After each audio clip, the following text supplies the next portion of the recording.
Now I saw that just on the other side of this plain the pilgrims came to a place where stood an old monument, hard by the highway side, at the sight of which they were both concerned, because of the strangeness of the form thereof, for it seemed to them as if it had been a woman transformed into the shape of a pillar. Here therefore they stood looking, and looking upon it, but could not for a time tell what they should make thereof. At last, hopeful, espied written above upon the head thereof a writing in an unusual hand, but he being no scholar, called to Christian, for he was learned, to see if he could pick out the meaning. So he came, and after a little laying of letters together, he found the same to be this: Remember Lot's wife. So he read it to his fellow, after which they both concluded that that was the pillar of salt into which Lot's wife was turned, for her looking back with a covetous heart, while she was going from Sodom for safety, which sudden and amazing sight gave them occasion of this discourse. Ah, my brother, this is a seasonable sight. It came opportunely to us after the invitation which Demas gave us to come over to view the hill Luca, and had we gone over, as he desired us, and as thou wast inclined to do, my brother, we had, for aught I know, been made ourselves, like this woman, a spectacle for those that shall come after to behold. I am sorry that I was so foolish, and am made to wonder that I am not now as Lot's wife. For wherein was the difference betwixt her sin and mine? She only looked back, and I had a desire to go see. Let grace be adored, and let me be ashamed, that ever such a thing should be in mine heart. Let us take notice of what we see here, for our help for time to come. This woman escaped one judgment, for she fell not by the destruction of Sodom, yet she was destroyed by another. As we see, she is turned into a pillar of salt. True, and she may be to us both caution and example. Caution, that we should shun her sin, or a sign of what judgment will overtake such as shall not be prevented by this caution. So Korah, Dathan, and Abiram, with the 250 men that perished in their sin, did also become a sign or example to beware. But above all, I muse at one thing, to wit, how Demas and his fellows can stand so confidently yonder to look for that treasure which this woman, but for looking behind her after, for we read not that she stepped 1 foot out of the way, was turned into a pillar of salt, especially since the judgment which overtook her did make her an example within sight of where they are, for they cannot choose but see her, did they but lift up their eyes.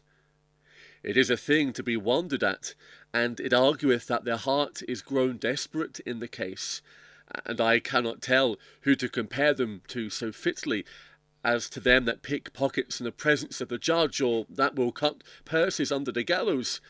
It is said of the men of Sodom that they were sinners exceedingly, because they were sinners before the Lord, that is, in his eyesight, and notwithstanding the kindnesses that he had showed them, for the land of Sodom was now like the Garden of Eden heretofore, this therefore provoked him the more to jealousy, and made their plague as hot as the fire of the Lord out of heaven could make it. And it is most rationally to be concluded that such, even such as these are, that shall sin in the sight, yea, and that too in despite of such examples that are set continually before them to caution them to the contrary, must be partakers of severest judgments. Doubtless thou hast said the truth, but what a mercy is it that neither thou, but especially I, am not made myself this example. This ministereth occasion to us to thank God, to fear before him, and always to remember Lot's wife. I saw then that they went on their way to a pleasant river, which David the king called the river of God, but John the river of the water of life. Now their way lay just upon the bank of this river. Here therefore Christian and his companion walked with great delight. They drank also of the water of the river, which was pleasant and enlivening to their weary spirits. Besides, on the banks of this river, on either side were green trees, that bore all manner of fruit, and the leaves of the trees were good for medicine. With the fruit of these trees they were also much delighted, and the leaves they eat to prevent surfeits and other diseases that are incident to those that heat their blood by travels. On either side of the river was also a meadow, curiously beautified with lilies, and it was green all the year long. In this meadow they lay down and slept, for here they might lie down safely. When they awoke, they gathered again of the fruit of the trees, and drank again of the water of the river, and then lay down again to sleep. Thus they did several days and nights. Then they sang, "Behold ye, how these crystal streams do glide, to comfort pilgrims by the highway side. The meadows green, besides their fragrant smell, yield dainties for them, and he that can tell what pleasant fruit, yea, leaves these trees do yield, will soon sell all, that he may buy this field." So when they were disposed to go on, for they were not as yet at their journey's end, they eat and drank and departed. Now I beheld in my dream that they had not journeyed far, but the river and the way for a time parted, at which they were not a little sorry, yet they durst not go out of the way. Now the way from the river was rough, and their feet tender by reason of their travels. So the soul of the pilgrims were much discouraged because of the way. Wherefore still as they went on, they wished for better way. Now a little before them there was on the left hand of the road a meadow, and a stile to go over into it, and that meadow is called By-Path-Meadow. Then said Christian to his fellow, "If this meadow lieth along by our wayside, let us go over into it." Then he went to the stile to see, and behold, a path lay along by the way on the other side of the fence. "'Tis according to my wish," said Christian. "Here is the easiest going. Come, good hopeful, and let us go over." "But how if this path should lead us out of the way?" "That's not likely," said the other. "Look, doth it not go along by the wayside?" So Hopeful, being persuaded by his fellow, went after him over the stile. When they were gone over and were got into the path, they found it very easy for their feet, and withal they looking before them espied a man walking as they did, and his name was Vain Confidence. So they called after him and asked him, whither that way led? He said, to the celestial gate. "Look," said Christian, "did not I tell you so? By this you may see we are right." So they followed, and he went before them. But behold, the night came on, and it grew very dark, so that they that were behind lost the sight of him that went before. He therefore that went before, Vain Confidence by name, not seeing the way before him, fell into a deep pit, which was on purpose there made by the prince of those grounds, to catch vain glorious fools withal, and was dashed in pieces with his fall.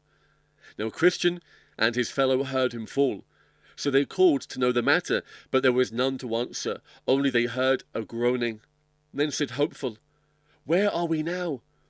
Then was his fellow silent, as mistrusting that he had led him out of the way, and now it began to rain, and thunder, and lighten, in a very dreadful manner, and the water rose amain. Then Hopeful groaned in himself, saying, "Oh, that I had kept on my way!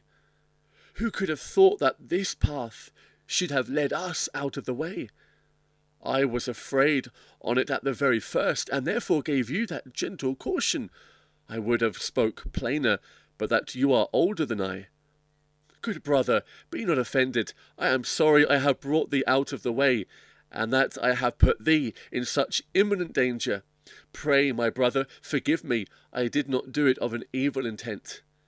Be comforted, my brother, for I forgive thee, and believe too that this shall be for our good. I am glad I have with me a merciful brother. But we must not stand thus. Let's try to go back again. But, good brother, let me go before." "No, if you please, let me go first, that if there be any danger, I may be first therein, because by my means we are both gone out of the way." "No," said Hopeful, You shall not go first, for your mind being troubled may lead you out of the way again. Then for their encouragement they heard the voice of one saying, Let thine heart be towards the highway, even the way that thou wentest, turn again. But by this time the waters were greatly risen, by reason of which the way of going back was very dangerous. Then I thought that it is easier going out of the way when we are in, than going in when we are out. Yet they adventured to go back, but it was so dark, and the flood was so high, that in their going back they had like to have been drowned 9 or 10 times. Neither could they, with all the skill they had, get again to the stile that night. Wherefore at last, lighting under a little shelter, they sat down there till the day brake, but being weary, they fell asleep. Now there was not far from the place where they lay a castle, called Doubting Castle, the owner whereof was Giant Despair, and it was in his grounds they now were sleeping.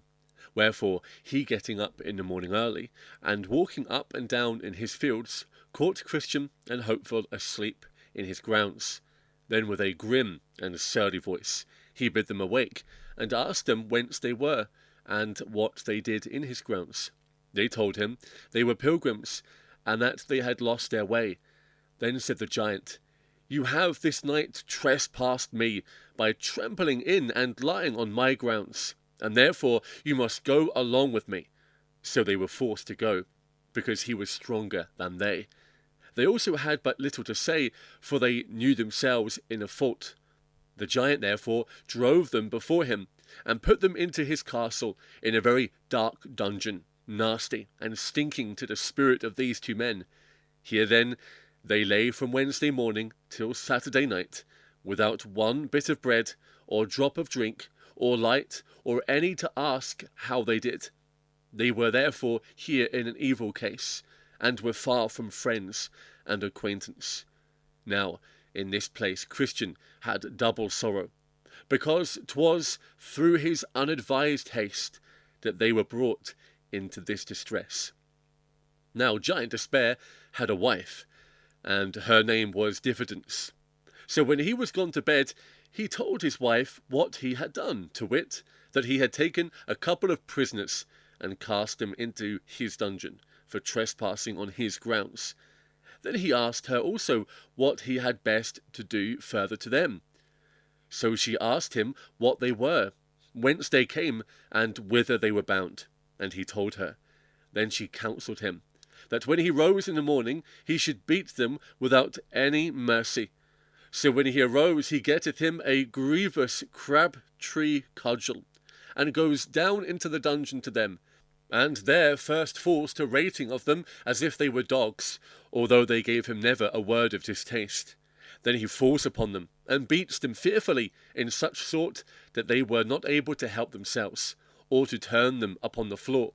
This done, he withdraws, and leaves them there to condole their misery, and to mourn under their distress. So all that day they spent the time in nothing but sighs and bitter lamentations. The next night, she talking with her husband about them further, and understanding that they were yet alive, did advise him to counsel them to make away themselves. So when morning was come, he goes to them in a surly manner, as before, and perceiving them to be very sore with the stripes that he had given them the day before, he told them that since they were never like to come out of that place, their only way would be forthwith to make an end of themselves, either with knife, halter, or poison. For why, said he, should you choose life, seeing it is attended with so much bitterness? But they desired him to let them go.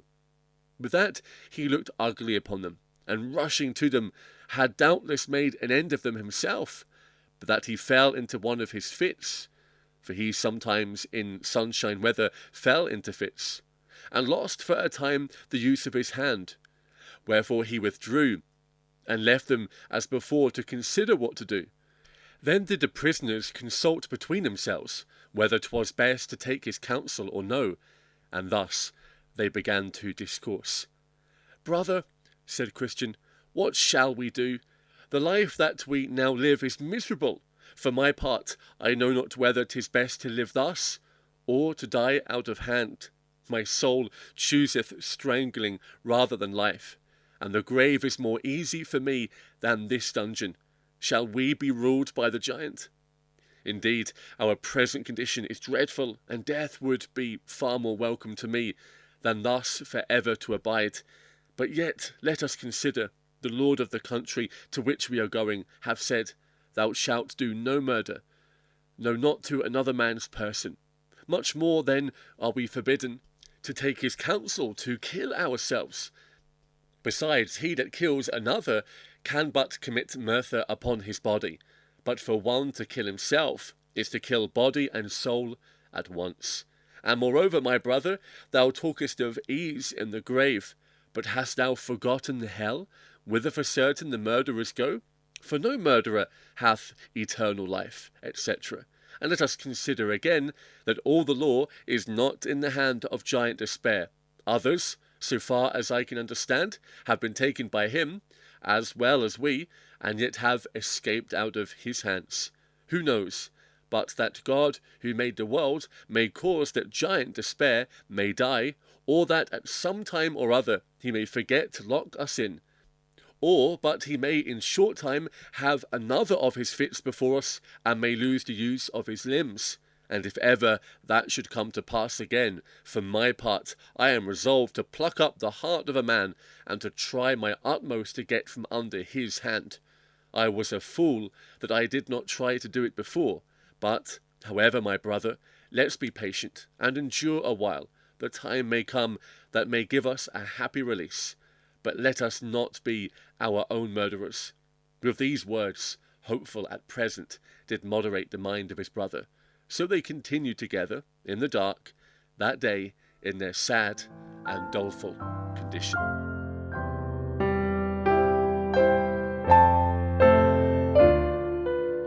With Demas and the silver mine behind them, both pilgrims soon come to an old monument.